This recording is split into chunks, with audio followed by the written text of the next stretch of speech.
Speaking of huge dum-dums, Lindsey Graham has something to say. Now, by the way, you're watching Hal Sparks Mega Worldwide. I know I'm going long and my cat hates it. Where is it? Chip, where'd you go? You went outside.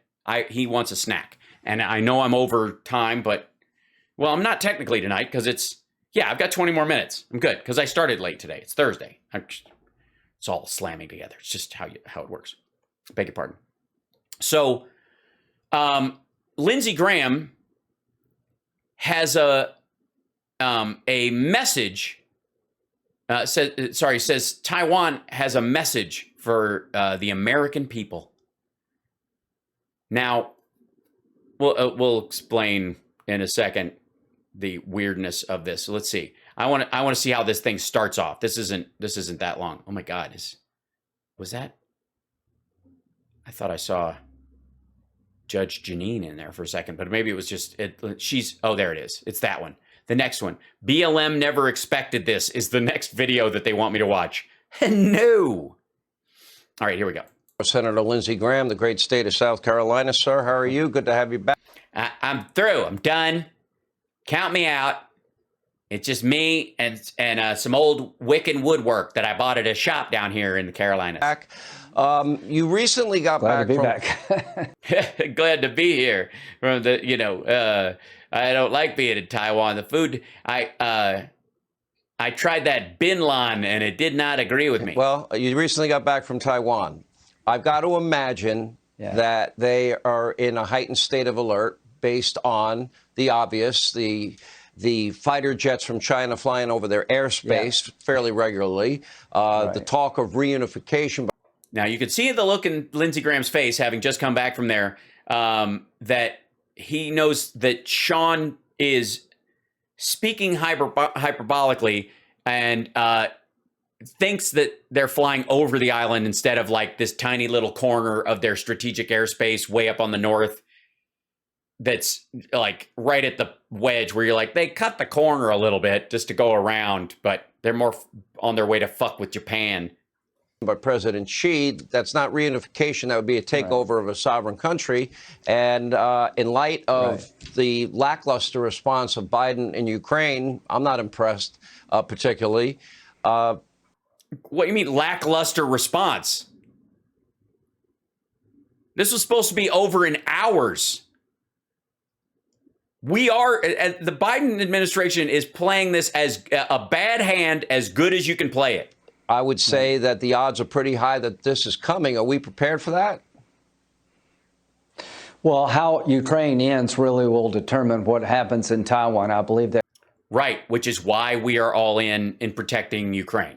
I went to Australia, I went to Taiwan and Japan. Afghanistan looms large. Everybody's doubting America's resolve after Afghanistan, but the fight the Ukrainian people are giving to the Russians has inspired the Taiwanese. They're about... Yeah, it's almost like they've looked at our actual action and they recognize, oh, maybe you got out of Afghanistan so you could have some of this shit. And a lot of those munitions that were being wasted in Afghanistan, propping up a bullshit government that wasn't even going to fight for itself, might be better used in Ukraine. About to change your conscription laws to make people serve longer, to go to a civil defense force. America needs to up its game in Asia. If you want to give China a... to explain the AUKUS agreement to Sean, if you will. Great gift. Destroy our economy by reducing carbon here in America by 50% by 2030 and do nothing to China and India. Well, we're not doing nothing to China and India. We're reshoring factories faster than anywhere else and than any other country, actually. And we're shifting our consumer electronic base, our electrical base, homes, cars, and that kind of shit to renewables so that the fossil fuels we do use can be used for industrial purposes, for which there is currently not enough power produced by anything other than nuclear in a timely fashion for those kind of endeavors. As a matter of fact, it's a better use of our hydrocarbons, which we, by the way, also need for fertilizer. Since we're already being cut off from the Russian fertilizer industry. We're going to need to use more of what we have here to make petrochemical fertilizers. Otherwise, the amount of food we produce will go down. But I don't expect him to know that. It's not like he's from a state that has farmers in it. The Indian economy would flourish if we destroyed manufacturing in America and had $7 to $8 a gallon gas for the American consumer because of this religion called climate change. But I just got this religion back from Asia. There's doubt about America. I haven't seen this doubt since I've been in Congress. Maybe it's only the people you talk to. And we need to remove that doubt by giving more weapons to the Taiwanese, showing up in Australia as a more reliable partner, and AUKUS agreement. Why didn't Trump do that? Do you guys not know? Like some people, I always have to consider that some people may not have been with us as long as some of you guys. So if I may, just for the record, this happened because Biden decided to do this. UK, US, and Australia launch pact to counter China. Nobody in Taiwan doesn't fucking know this. Everybody in charge, if they're just being nice to you or nodding when you're saying a bunch of bullshit, does not mean that they are nervous about our commitment in the area.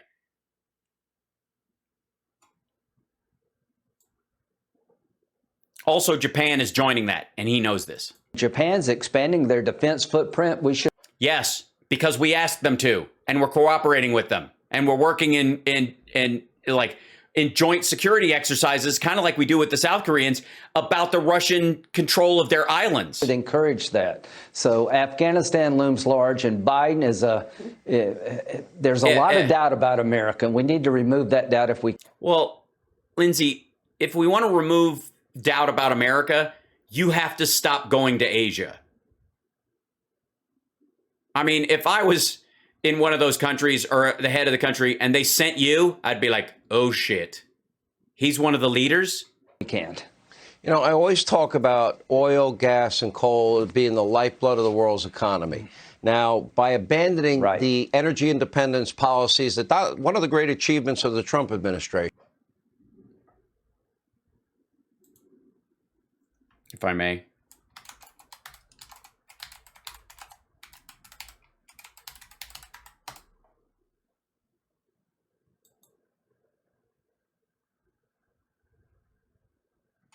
Give me a second.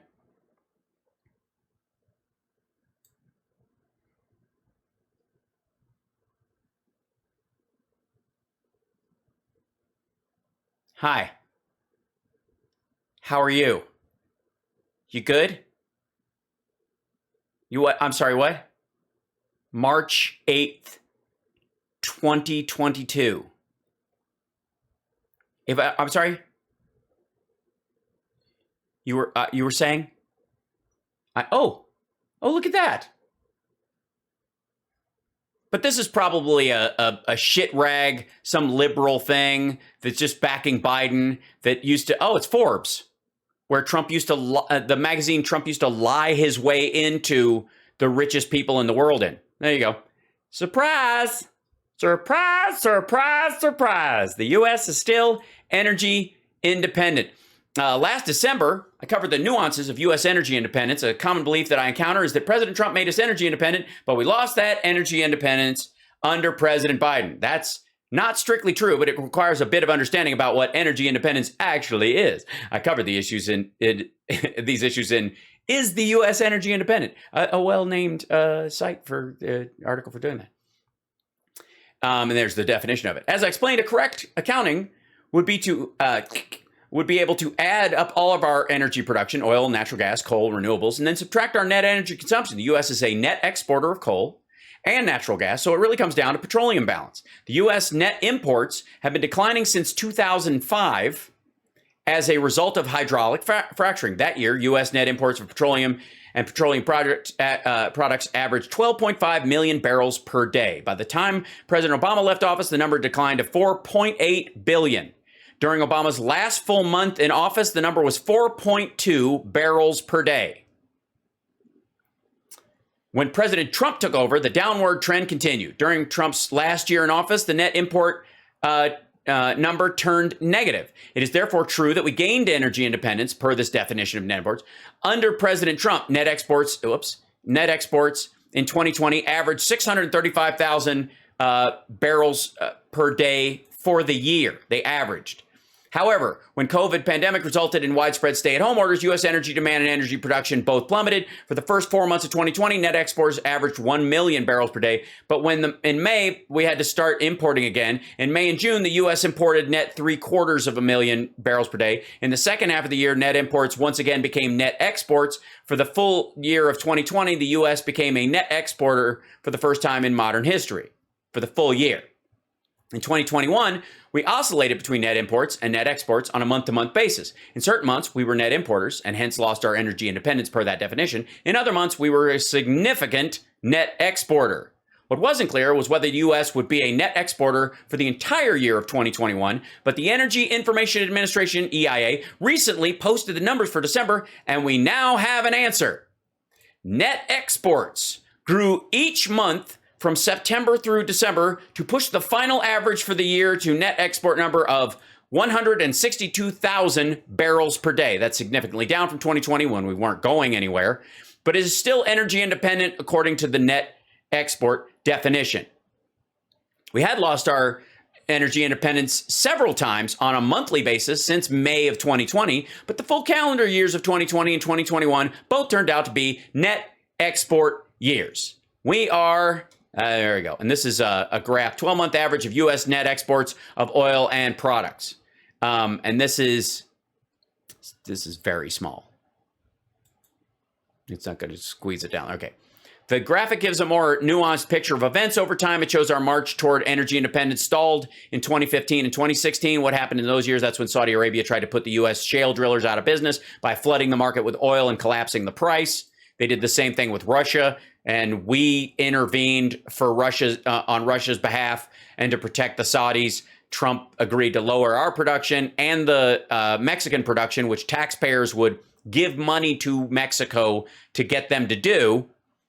And during that time, we salvaged the oil market for the Russians and the Saudis while Trump was in office.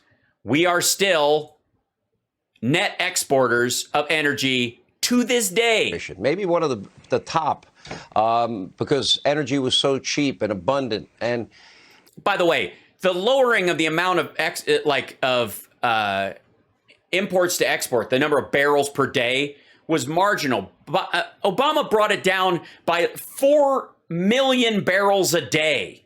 Or sorry, 8. He brought it down to $4 million barrels a day. He brought, for fuck's sake, Obama lowered the amount of imported oil that the U.S. takes in during his 8 years, a million barrels a day for 8 years.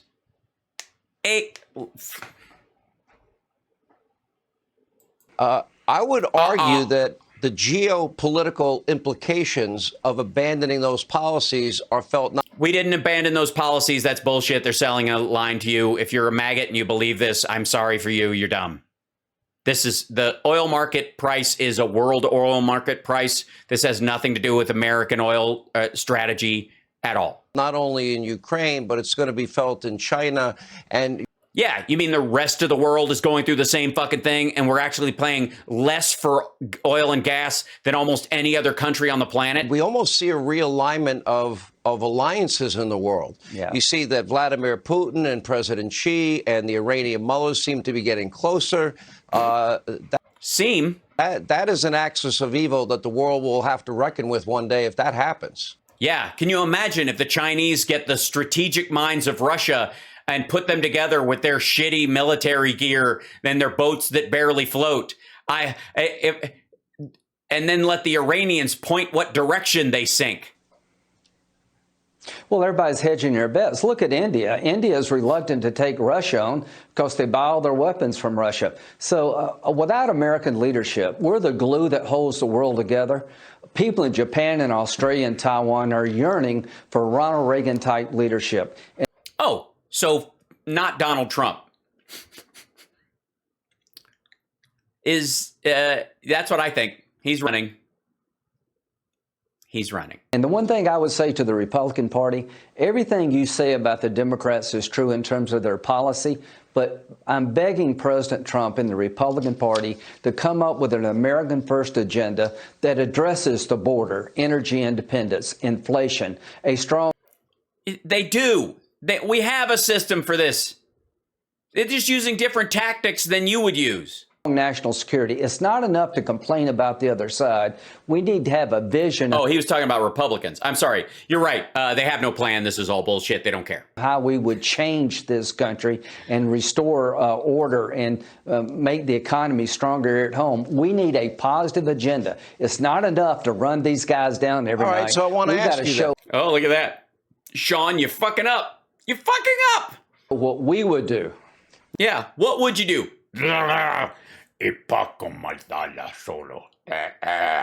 Newt Gingrich has spoken to me. I'm glad you're picking the keen minds, the guys who are on the cutting edge. I mean, did you ask him about Bitcoin while you were at it? What about cyber? Did you guys discuss cyber? Did he say that you can always tell the Russians by the noise it makes when you sign into AOL? And Kevin McCarthy's coming up next about. And are you going to ask? I think both of these guys are running from their descriptions of Trump post. What would be, as of now, maybe the top 10 things that Republicans promise to the American. I mean, I don't know why you wouldn't go to Rick Scott's. Hold on. 100% proof. That's the kind of thing. American people that What the fuck was that? Oh, it's because I see. Sorry. That's funny. My soundboard is set on one of the other things. This is going to reveal all the evil in our country. Let's see. Scott, Republican plan to phase out Social Security. Which, when I say it,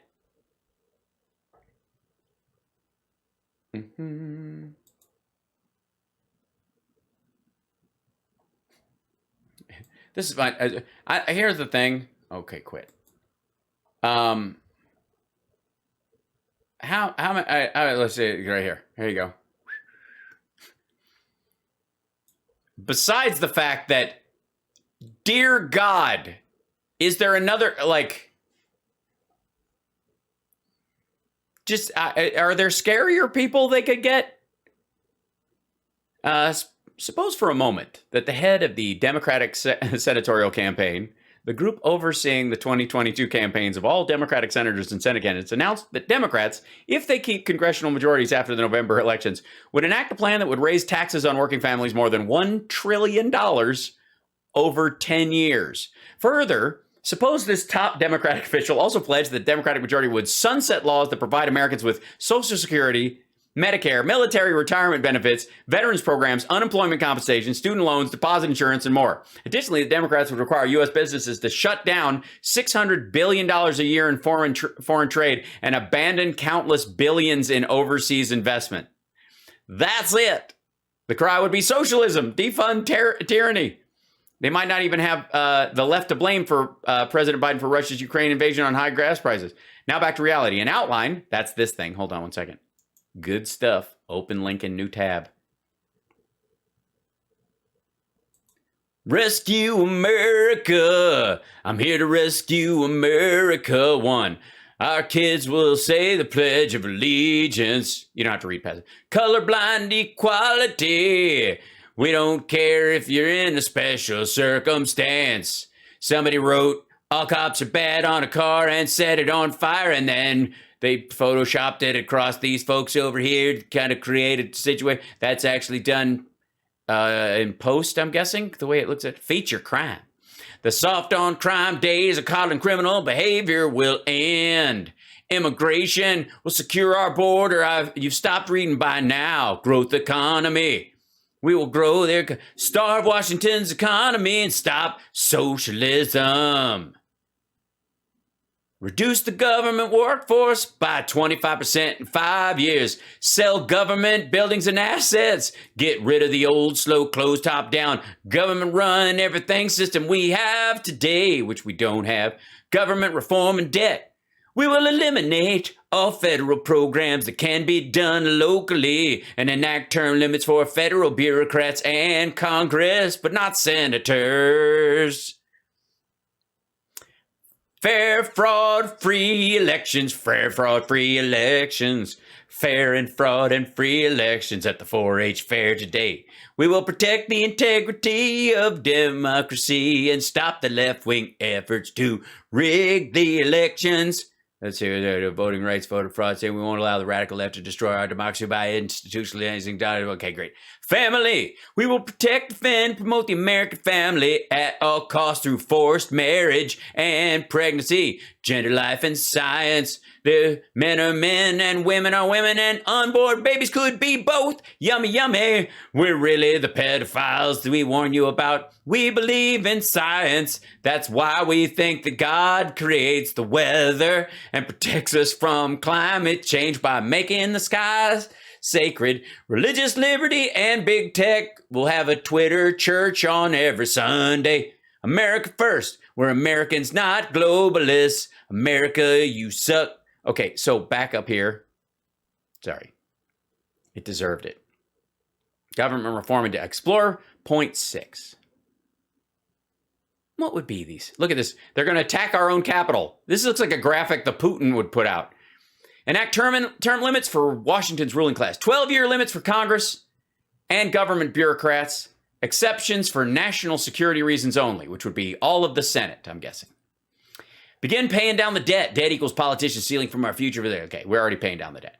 Forbid politicians from becoming lobbyists and cashing in on their public service. You might have trouble passing that past the Republicans. Eliminate federal programs that can be done locally. Okay, we saw that. Move most government agencies out of Washington and into the real world. All right. Sell off non-essential government buildings and assets and land and use the proceeds to pay down our national debt. Yeah, so they'll have a yard sale.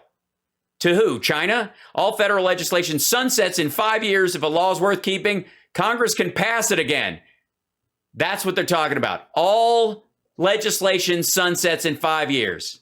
All of it. That's Social Security, Medicare, Medicaid, everything about it sunsets. You got to have a vote on it every year. And all it takes for one law to be held up is Rand Paul to go, fuck Social Security.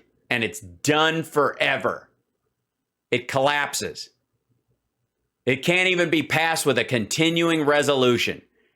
It's like basically every law in the books would have to be, I suppose even the criminalization of crack and fentanyl and all those kind of things, like that. I mean, there's a Rand Paul dream right there.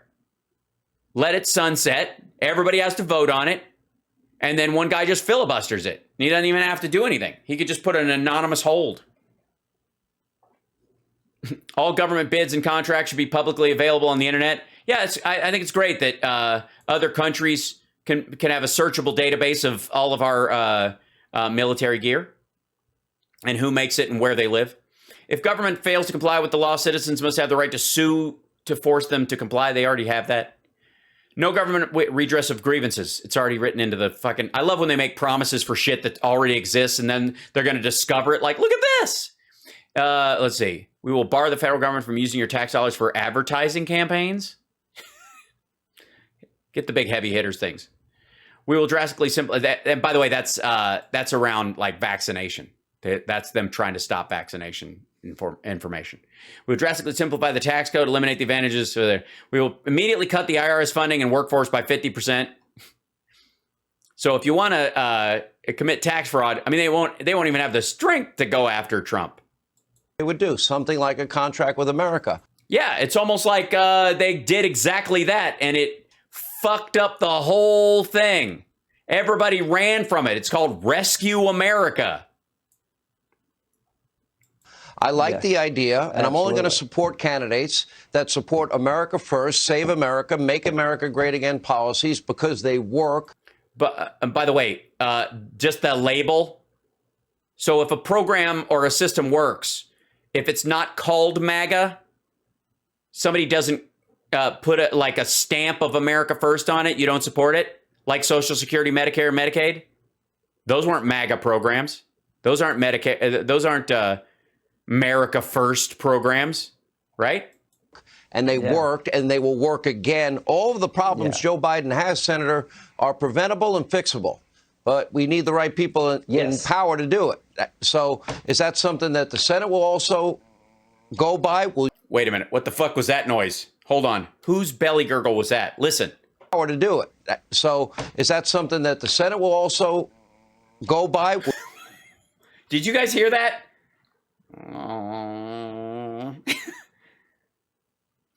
Please listen again, very quietly. Power to do it. So is that something that the Senate will also go by? Will you sign? What is happening? Did a teeny little motorcycle just drive by in somebody's colon? What the fuck was that? So is that something that the Senate will also go by? Will you sign a pledge if there's 10 items that you agree with? Well, Newt's brilliant, and Kevin's been a great leader, and he's going to be Speaker. But Donald Trump is the leader of this party, not Kevin McCarthy, not Lindsey Graham, not Newt Gingrich. Well, based on the America First agenda. I'm hoping soon he will lay out a positive agenda. Yeah, it's 2 weeks from now. Yeah, as agenda fails, Dems midterm anxiety sinks in. I don't know, not so much.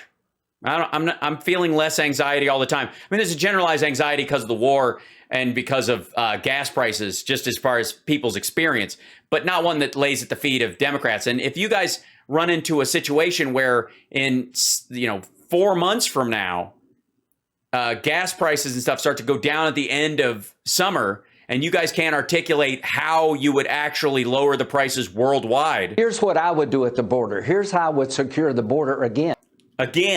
With he's going to take the slat fence, build another slat fence, offset it to make it a solid wall this time, because that was a fucking mistake. Remember me, I'm the guy that controlled the border. Here's what all I did was ignore COVID until it was horrible, so much so that even people in Mexico stopped seeking asylum in the United States because it was more dangerous here. I would do to deal with Russia and China. Here's what I do to rebuild the military. Thank you, Mark, for re-upping with Prime. Yay!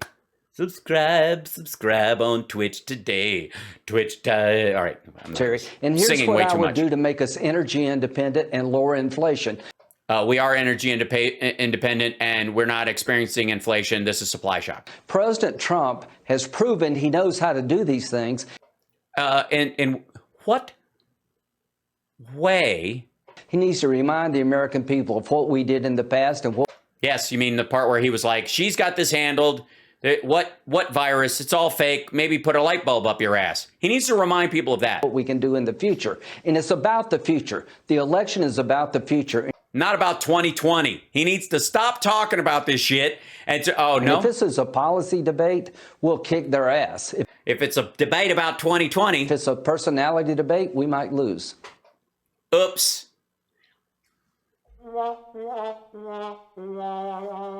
And there you have it, because there is no policy. There isn't one. They don't have one. Open up the spigot for oil and gas is not the answer, because we're 1 million barrels away nationwide, or worldwide, near max capacity as far as what's in the market. Oh, I'll take the guy with the mean tweet. So it was actually that the world, that the hostile regime leaders feared, and whose policies led to prosperity, over the guy that doesn't know that today's Wednesday. Yeah, well, again, this is he's a doddering old fool who's ahead of a big hill. In the next segment with McCarthy, no doubt he will say something along the lines of Biden runs a crime syndicate. Okay. Kind of not a hard choice. Yeah. Well, yeah, you have one vote and you're welcome to it. And that's America. And I'm for it. And I will be. And by the way, Biden's not on the ballot and Trump's not going to be reinstated. They're not going to decertify anything, fucko. You're stuck this way. House and Senate. That's what's up. Yeah. Anyway, Lindsey Graham, thank you. Hey, Sean Hannity here. Again, I don't even know what was said in that bullshit.